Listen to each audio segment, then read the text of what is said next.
Joining me this week is Dr. Rahul Kallianpur from Hudson Dental Co. Rahul, how's it going? Doing great, Michael. How are you? Doing pretty good this week. Thanks for asking. If you don't mind me asking, let's start off with asking what's been taking up most of your mental space lately? So we just finished our first calendar year of the practice. And obviously we'll get to talking about all of what happened there. But where I am currently is I'm constantly thinking about marketing. I know this is a preparation for your podcast, but just trying to figure out different ways to really get in touch with the right people to get the right leads to come into our office. So marketing is really weighing the most on me right now. Why? I think last year, a lot of the patients that we were getting through the door, we cast a big net. We had really a shotgun approach. I work with Wondrous, which I'm sure you're familiar with. And I think they were pretty good at doing a lot of different categories of digital marketing. So we have SEO campaigns, we have Google ads, we have social media. But I think since we didn't have a clear direction or intention with exactly what kinds of leads we wanted, we were just getting a lot of different patients that weren't exactly the right fit for my practice. So my practice is very niche. We're fee for service, primarily cosmetic and surgery oriented. I do general dentistry as well. We have a hygienist. Really what I'm trying to build here is based off of my expertise in cosmetic dentistry. So last year was just a lot more general leads and getting people in the door, but not everybody was picking up what we were putting out there. Gotcha. So fee for service from the get-go, from the beginning. I like to do things the hard way. There is no easy way, but Where are you located? we're in Pleasantville, New York. So it's right in the middle of Westchester County. This little village has become one that since COVID has become a millennial New York City transplant area. So our target demographic and the majority of our patients, they have young families between ages, let's say 30 and 50, all either still hold a job in New York City or used to work there. They just moved out for more space. So I try to build my brand, the office aesthetic around what I think those people would want because they're used to nicer experiences in the head. And so far, the target demographic has really enjoyed and appreciated what we're doing. Nice. Okay, so rewind a little bit. You said you wish you would have honed in more specifically. Now, would you have known that in the beginning, or do you feel like now you have a better picture, or you wish somebody would have guided you throughout that process from the beginning? I'll be honest, I was learning every aspect of digital marketing as I was doing. So I don't think that you can clearly set an intention of what you're trying to do if you don't really know exactly what you're doing. I leaned on my marketing team who they wouldn't have known otherwise to just try to get patients in the door for me. It didn't matter really what kind. And that was very cool. Honestly, early on, I just needed to make sure people were coming in because I'm not a network with everybody. I'm not going to have just this automatic influx of, hey, you take my insurance, I'm coming. People choose fee-for-service practices based off of how they perceive you're going to feel from word of mouth, more organic leads. So it's a whole different ballgame early on. And I anticipated that. I knew it was going to be a slow build the first 6 to 8 months. But once we start to build our community of patients who valued our brands and our brands stood for something, then that would compound. And now we're definitely feeling that compounding effect. Gotcha. Interesting. That's a good sign. Yeah, absolutely. I know if somebody came in and they said, oh, so-and-so referred me. They came in because of our marketing. And now they're referring people exactly like them to us. So it's almost like a pre-qualified lead. I know financially they're probably in a good place. They want something outside of the ordinary experience. And yeah, they're willing to pay for that out of pocket. Gotcha. So then what patients do you feel like now exactly you can pinpoint? If you can give me like specifics of these are our patients, this is what we're looking for, as opposed to other ones that might be coming in or have came in the past, and what led you to realize, hey, these are the specific patients we want? My background in training is in comprehensive dentistry. I've done Dawson, I've done parts of the Spirit curriculum, COIS. So dentists that go through that training typically look at the whole mouth. You're not just a single tooth clinician anymore. With that, I had to work with patients that appreciate and want to know more about their mouth.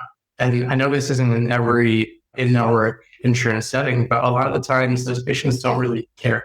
They're in there because they don't have to pay a lot or anything at all. And any extra information you throw out there, it just seems like, it's fine. I got my cleaning done. I don't really care to hear much more. There are definitely dentists out there that are crushing it in the insurance game and are able to work comprehensive dentistry into it. But I think I just knew how I wanted to practice was going to be a little bit different. So patients that value learning a little bit more about their mouths, our new patient visit is 90 minutes. So I tell them at the end of their visit, today's probably your longest visit that you'll have with a dentist, but my intention is for you to know everything about your mouth, what could be coming ahead, what's going on now, and what are your options. So I can tell if somebody really didn't appreciate or enjoy the length of the visit, they just want to get out the door. I try to run things through a little bit faster with them, but the people who are sitting down with me face to face, like, it's just amazing. We know the experience, and we try to really make sure that they know everything about the mouth. Gotcha. So new patient visit is how long? 90 minutes. 90 minutes. Okay.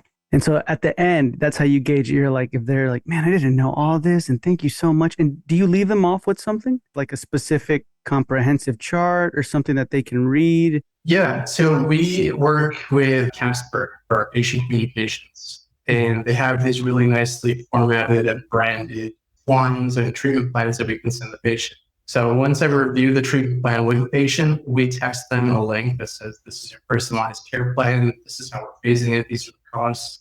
And then when they're ready, we can discuss payment options. So we do third-party financing. We try to fit it into anybody's budget. And then we handle all of the electronic insurance billing out of network. Interesting. If you don't mind me asking, why did you decide to go with Casper? So for my startup, every single vendor category that I was working with, I interviewed at least 3 to 5 people within that scope. I started really early in this process. So I'd say even a year before I found my space, I was reaching out to these different vendors to really make sure I knew who I wanted to work with. And some of them were wondering why I reached out so early. Mm-hmm. But I wanted to have the dream team lined up before we started. I did my research also in the Facebook groups and the making of group. That group for me was like the encyclopedia to refer to, because I could search any question I had and I knew at least 5 or 6 other people had already asked that question. So there was a lot of information out about Casper and all these other different products. Kareem, the CEO of Casper, had personal conversations with me about the product and how it was going to evolve and when he sees it being. And I really like that I can reach out to the CEO and talk about issues that I see with the software. And almost every month they're updating and changing things. So I really enjoyed their product. Shout out to Kareem. Nice. Okay, awesome. What vendor category did you feel, looking back before you opened to now, changed the most? I think because my build was so unique, people now are looking to build a practice with an experience and a brand that I think stands out. I think involving an interior designer was probably something that a lot of dentists weren't doing when I started to. And now I see more and more niche practices coming out where they're involving interior design plus the architect. Because almost every build needs an architect and a contractor. But that third involvement of the interior designer is what I think makes a practice really shine design-wise in the feel of everything. I think that's the biggest change besides the obvious of the cost to supplies and equipment. Yeah. Did you have an interior designer like specifically in your area? They were they live in Jersey. They had done projects in Manhattan. So there were dentists on Instagram that I followed that opened a year or 2 before me. And they had beautiful, really custom builds. So I reached out to them and said, who did you work with? Again, I interviewed probably 5 different interior designer architect teams before I decided on one. So I was happy with who we picked. They worked hand in hand with me and my wife. They came on site all the times. They really got a feel of what we were trying to do. And honestly, I would have no clue how to piece this all together from what was in my head to what it is now. I like that, man. I like that a lot. So then let's dive into the ownership part of this. When you think about ownership today, what feels fundamentally different compared to the earlier seasons? We definitely are doing things with more intention, mainly in our marketing. We have an idea of what kinds of people we're really trying to get through the door.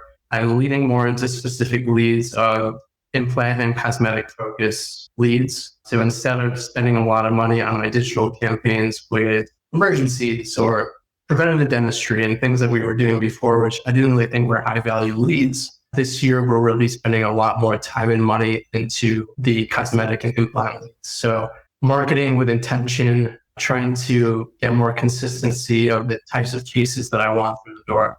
So how does that look like? marketing with intention for Hudson Dental Co? Like, what do you focus? I know you said cosmetic leads, but like, is it more just specifically on Google, on Instagram, or on social media? And then what's the budget totality of it? Last year, we did probably 2 rounds of video content creation with a team called We Capture, I think nearby New York. We actually have them coming in later today to do another round of videos. But with this content, it feeds into my website for each of the different tabs that people will see. We pump it onto YouTube. And then more importantly, it's going to paid social media ads and tagging onto our Google ads. So I think that content creation is everything these days. It's not only a statement, but we weren't doing enough of it early on. And I think that videos that we tried to organically make on our own, they spoke to some people, but they never really generated a lot of leads. And after I did professional video content creation with this team and we pumped it out, I mean, I could see the change in terms of the stats on Instagram and Facebook. There's just way more engagement. People mentioning when they came in, oh, I saw your video. So spending more money and spending more time to thoughtfully create those videos, I think is really important. It feeds all of the different channels digitally. Gotcha. What's like the budget that you have or you recommend for someone to start off this way? Starting from the very beginning or 1 year in? Let's do both. Yeah. So I think that question can only be answered by what is your working capital roughly around the time that you're opening? How much do you have in pocket that you may want to dip into personally? Early on, I tried to keep our marketing budgets. I think it was a little bit higher than average because I knew, again, as a fee-for-service dentist, I'm not getting the marketing aspect of being in network. Being in network is really just taking a discount per volume, right? So I think I was around 3,000 with Wondrous in terms of SEO, web posting, social media ads, and Google ads. And the Google campaigns were primarily just generic things and emergency dentistry. Now, where I'm spending now, I think we're more towards 5,000 or 6,000 a month. And obviously with keywords like implants and cosmetic, it's more expensive to compete in the space. So I knew I'd have to spend more money on it. We have more cash flow now and we have more of a brand awareness. So I don't know that doing what I'm doing now in the very beginning would have really been impactful because people would still wonder, who are these people and why should I go to that? Versus now we have a presence. We have 165-star Google reviews. There's more people that know who we are and why they should come to us versus somebody else. Maybe a year from now, if we talked again, my intentions and my goals with marketing may change again. Cash flow will be different. Goals for the types of patients may be different. It'll be ever evolving, but that's where we are now. That's interesting. A lot of the times we think backwards. We're like, hey, let's lessen our budget and try to get more, right? New patients. But you're like at the beginning, year one, at the beginning, let's just kind of like you said, a shotgun approach and then funnel it down. But the budget increases because of the quality of the patients increase, right? Yeah, we're increasing quality of patient volume. Early on, it was just volume. Mm-hmm. And there were a lot of emergencies that I saw once and maybe twice for a follow-up and never again. They appreciated what we did. We got them out of pain, but maybe they just knew that they didn't have the money out of pocket to pay for the rest of the experience here. Or some of these leads were coming from far away. That's some of the game that you play with digital ads. You cast a big net. The radius can be so large that people are traveling over an hour to come to you. And you wonder how they found you, and it's just Google. Yeah. They found you on Google, but they're really far away. They don't plan to come back, even though they had a good experience. So honing in on a closer radius with more focused leads, that's really what I'm trying to. Gotcha. Okay, nice, man. So then right now, what parts of your practice feel calmer or more predictable, even if they're still challenging? Yeah, our systems and our operations are definitely more seamless. Since, again, as a fee-for-service office early on, things were slower. It allowed me the opportunity to focus in on our team and our operations. So we did a lot the first 3 months. If we just didn't have patients, we would sit down, we would write SOPs out, we'd refine them, we would recite phone call conversations and dialogue scripts. We would do walkthroughs of exactly how we want the new patient visit to go and constantly fine-tuning that. So the first 6 months to a year, there was a lot of just kind of creating the systems, right? And the difficulties with being consistent with them. But now my team that I've had now for my assistant I had since the beginning, I'll get into the rest with my hygienist and my front desk. But the team that I have now, we've had all together for the last about 8 months. They all know exactly what the roles are and the expectations, how to execute our systems to a T, how to communicate seamlessly through Casper. So we feel like our ability to have somebody walk through the door and say, I love this place, every single person that we think comes in will say that. Nice. Okay. So what fine tune did you do that made the biggest impact? Because you said you would fine tune a lot of the things.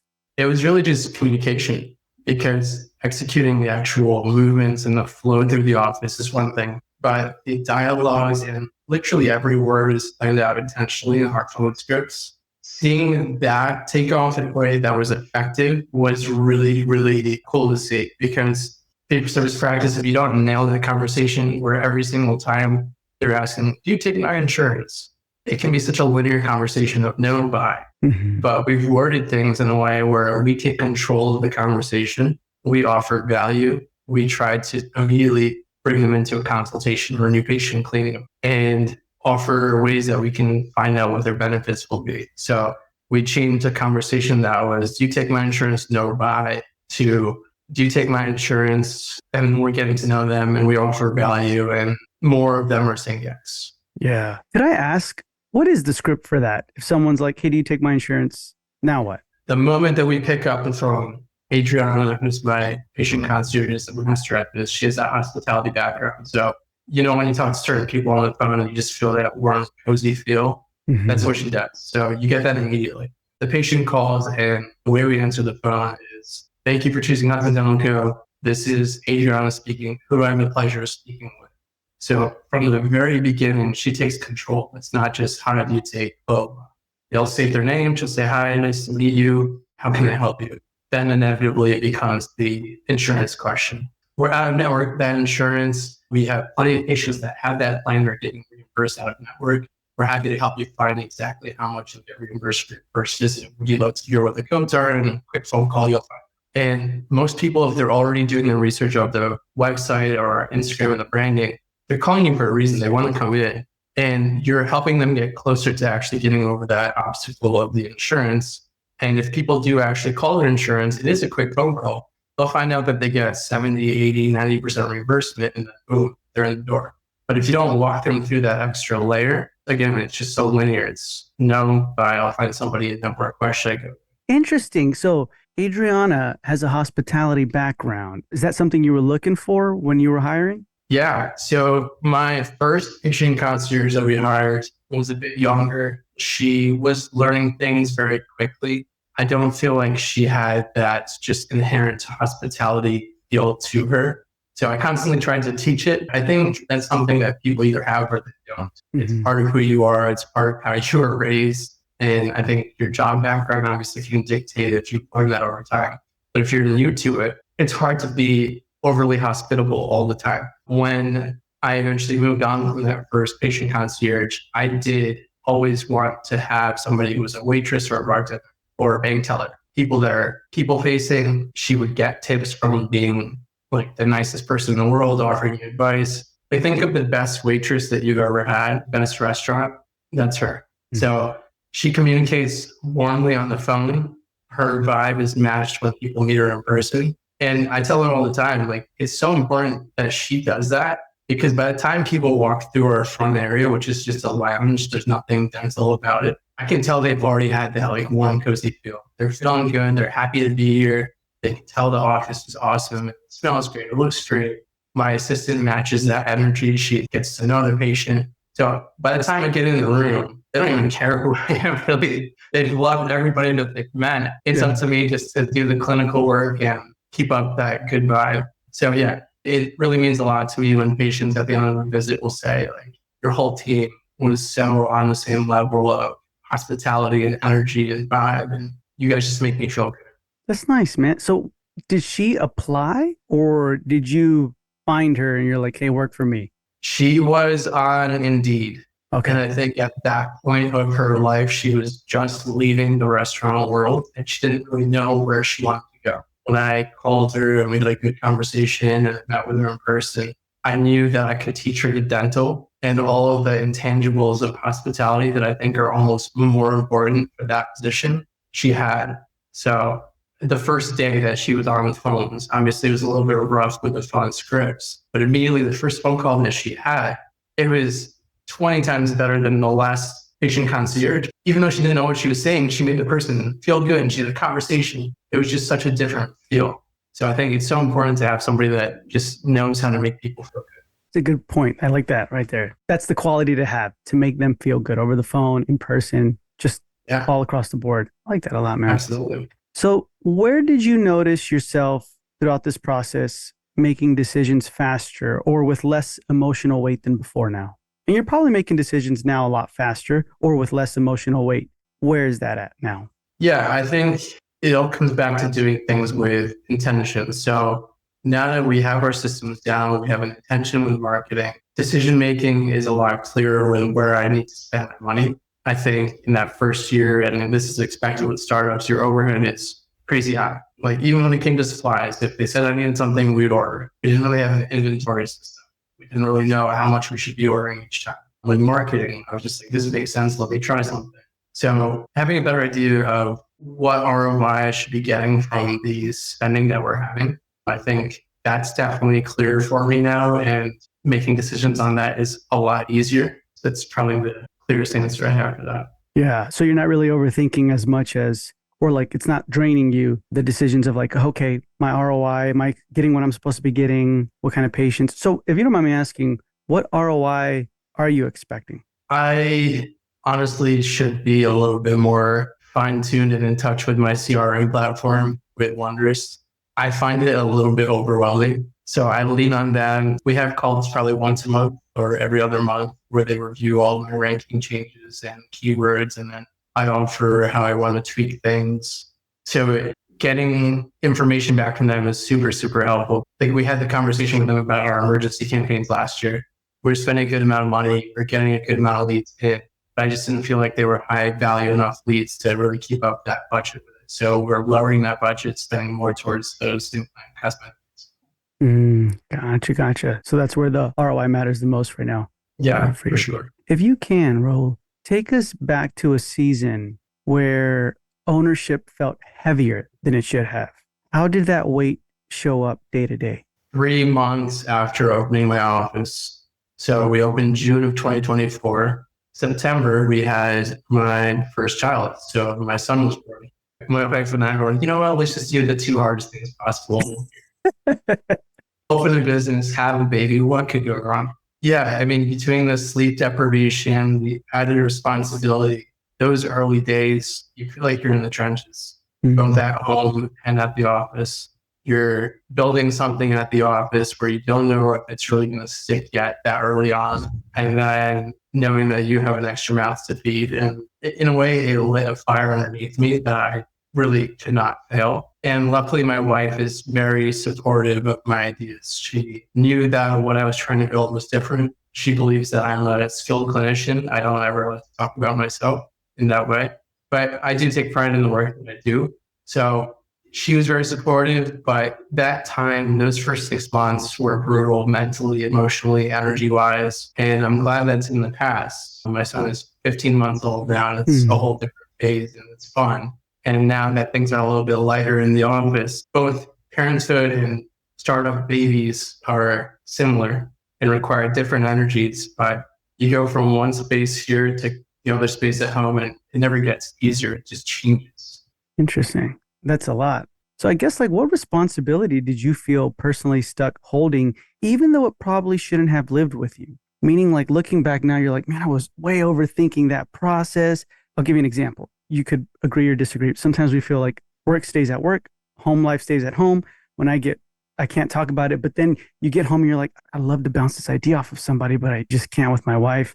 And I don't want to burden her with that, right? So that's a responsibility you may feel like stuck holding. It's weighing you down. You don't really have to live with it if you don't have to, right? So what were some things that were like that for you? Well, in that example, luckily for me, she gets excited when I talk about this stuff at home, but I personally try not to bring it home just so that we can have family life separate from work life. I think the weight of early on trying to break even and managing overhead and wondering when I'm going to start to pay myself was really weighing heavily.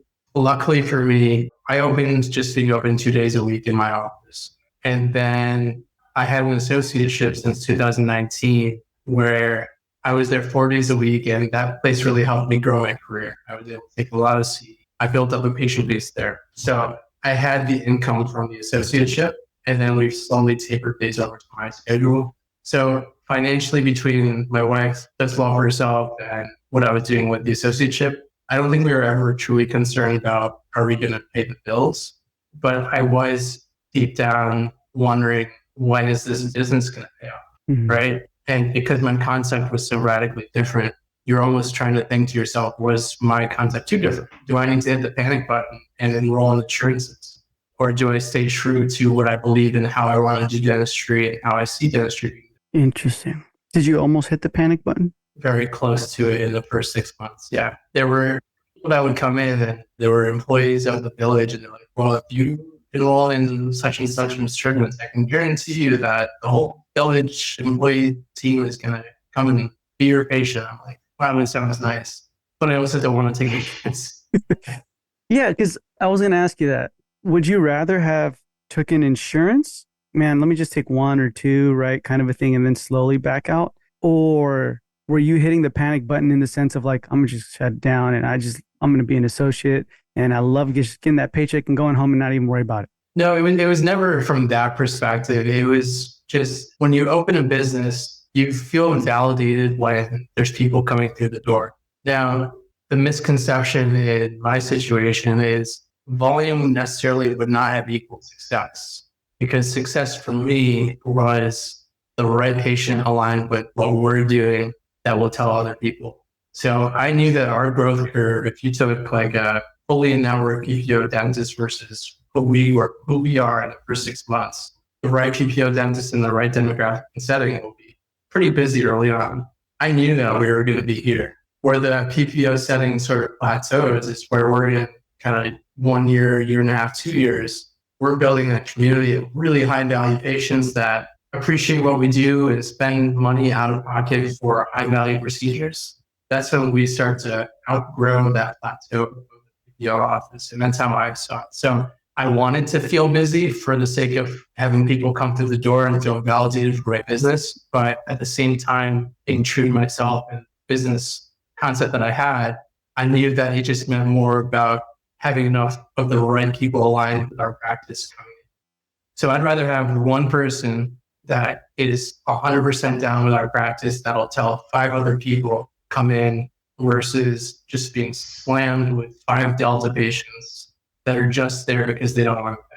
The conversation is totally different between that patient and the patient that I have. Patient that I have will listen to everything that I have to say, talk through the treatment plan, and then potentially sign up for regular treatment. In that insurance setting, for most people, I can't even have those conversations. I don't have the time because I have to see more patients because I get reimbursed so low. So it was almost convincing myself early on that you just have to stick to this lower volume, higher quality. And you were still working at your associateship the whole time? Or when did you let it go? Yeah. So we opened June 2024, 2 days a week. By March 2025, I added one more day. By October of 2025, I added another day. So I'm here 4 days a week now and just 1 day a week in my association. So you're still over there? Yeah, I'm still over there. It's busy enough on that 1 day that honestly, it's kind of nice. I go there and do dentistry at least. Yeah. Here, the dentistry is kind of in the background and it's just managing operations and questions. So I guess circling back to your other question, I carry the weight of being the operations manager here. And I look forward to the point that we grow enough that I can hire a manager who takes that burden off of me to oversee operations, create new systems, and do all of that. Yeah. Interesting. I like that concept, man, of you're sticking to it. Just because it's functioning doesn't mean it's healthy in your vision, the way you wanted it to work. So that's a really, really good point. What was the moment you realized ownership couldn't continue the way it was throughout this time? I kind of hit a point last year with a lot of my team members where they felt like I was constantly micromanaging a little bit too much. Some of them verbalized it, others I could just tell from maybe frustrated reactions to things. Obviously, when you open a business, it's your baby. All the ideas, all the concepts, everything that you've created is largely from your own head. And you almost feel like the systems are failing if somebody somewhere along the way is making a mistake. So we got to a point, I'd say maybe by fall of last year, where I was just sticking my hand in too many places, like responding to every patient text on Casper, looking into insurance things. And then my team essentially was telling me in different ways, like, you've taught us how to do this. Sure, we'll make mistakes, but you have to trust us to be able to execute this so it frees up your time. So I made a conscious effort. We do quarterly meetings, and that was the conversation. So I'm going to make a conscious effort to step back on the operations and not micromanage as much. And in doing that, sure, mistakes still happen from time to time, but I definitely have way more time to focus on clinical aspects, marketing ideas, things that I want to spend my own time on. Gotcha. What, I guess, caused you to do that? To actually finally like, hey man, I'm not going to micromanage. Was it like a team member saying like, you're micromanaging us, or? Yeah, it was one team member did in different words say that. And then I could tell that whenever I was stepping in with another team member that they just felt frustrated that I was constantly there trying to fix things. They're all smart, they're all perfectly capable of doing these things on their own. I just had to realize that maybe 95% accuracy was better than 100 if it meant freeing up my own time. What do you think usually stops owners from taking that step, what you just did? Dentists want to control everything. We want total control of outcomes. We want total control of planning. Given that most of us don't have a business background, that leaks into how we think with our business. Think about dentistry for a second. Even for filming, we're talking about what kind of handpiece do we want to use from what brand? Which bird do I like from what brand? What grit, the diamond? What kind of bond do I subscribe to? How many different steps? There's so many different layers to our decision-making in the clinical setting. We obviously are going to be pretty granular when it comes to our business decision-making. So I think dentists generally just want to be too involved until they become more business-minded and then realize that they're better off once the systems are established enough, just letting it run on its own. And then I think you can really flourish. I'm in that phase now, understanding and doing it. So the flourishing part hopefully continues. Gotcha. I never thought about it that way. How granular from the very beginning, from the clinical side all the way to the business side. What do you think would happen if they keep avoiding it though? I mean, in the sense of like, how do you know when you're too micromanaging or you're just like, hey, my standards are just really high? Those are dentists that you'll see with a different team member every 3 months, 4 months, 5 months. I think it's in people's nature to not want to constantly feel like they're failing. So if you're on top of that and you're just like, you didn't do this right, you didn't do this right, you didn't do this right, without any sort of encouragement or acknowledgement around the people that they're doing a good job, why would they stay? Money is one thing, but fulfillment and confidence in what you're doing is another. The dentists that are constantly micromanaging, I can almost guarantee you they don't have staff that stayed for a long time. Now, the dentist owner that I work for is still at the associateship. As a big operation, it's myself and him, and there's 3 admin, there's an office manager, 3 hygienists, 3 or 4 assistants. And he's a good clinician, but I'd say even a better business person. And so I witnessed from him that when you create the systems and delegate and allow people to own these different parts of the office, things can really skyrocket. So it's good to have a mentor like him. He did help me a lot with setting up the office and giving me this sort of business and operation advice. That's also really, really good advice to have a mentorship. So if an owner is listening right now and they're in that similar situation about micromanaging, what's one move they could make this week that you recommend that would actually help them? I would say for them to experiment with consciously trying to step back. Now, if your systems are repeatedly failing to a level that phones are really not where they should be, or something else is not working how it should, you have to look at yourself in the mirror. You created that system. So maybe dial that in a little bit more, make it more repeatable, create an SOP that somebody can pick up tomorrow if they join your team and pretty quickly learn. I think whenever there's an issue within the business, you can usually look back to the owner. If you didn't create an environment or a system for people to flourish, doesn't matter who's in it, they're not going to do well. So step back for maybe a week on one part of your processes that you feel like you're heavily involved, see if it runs on its own. And if it fails, change your system. Gotcha. You mentioned a lot of systems and SOPs. What's a system to you that you've created that finally stuck, that you're extremely proud of, that runs really well? I would put our new patient experience up against anybody in the country. From the phone call to when they walk in the door, our forms have a comfort form. So we ask them how they prefer to be communicated within the visit. If they want a beverage or a snack made before they come in, do they want CBD oil or gummies? Do they want Netflix? All these different things. So we set up the operatories if they're coming in through hygiene. Whatever they selected on the comfort form, if it says Netflix or a specific show, it's on there when you walk in. Beverages are always on the counter the moment you walk in. You greet it with your first name. We go above and beyond. If your birthday is within 1 week of coming into our practice, you better believe that you're having a baked item with your name written on it. Happy birthday. Yeah. Luckily for me, we have a bakery across the street, so it's very easy to execute that. Yeah. But I had most of my team read the Unreasonable Hospitality book. I think that's become a pretty popular one. That really just is all about making people feel good. I have a quote in our staff room, I'm probably going to butcher it, but hospitality is doing and carrying more. And that's what we try to do on every level of interaction throughout. Interesting. So the process of hospitality and how you show it, from what I've been listening throughout this interview, is through the phone, right? It starts like when they first call you. And then where's the part where you're like, we've designed this through trial and error the most? Like, this is the part where it finally stuck. We finally saw this piece in the whole new patient process. It took the most tweaking, but right now it's pretty good. Honestly, the end of the visit was the most crucial to really wrap it all together.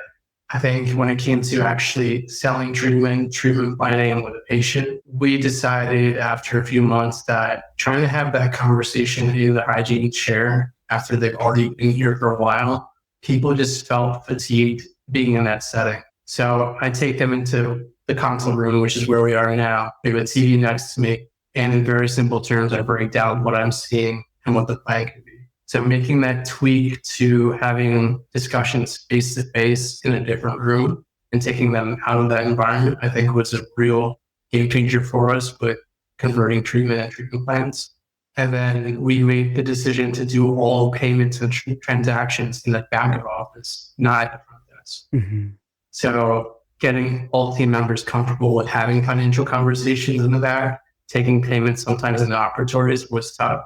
But now that they're all used to it, it's less awkward and it just makes for such a better flow when somebody leaves the office. Their last thought when they leave the office is not, I have to pay. And nobody likes to pay, no matter what the amount is. So my thought with that was, I don't want the last thing you do before you leave the door to be something negative in your head. Oh, man, I like that.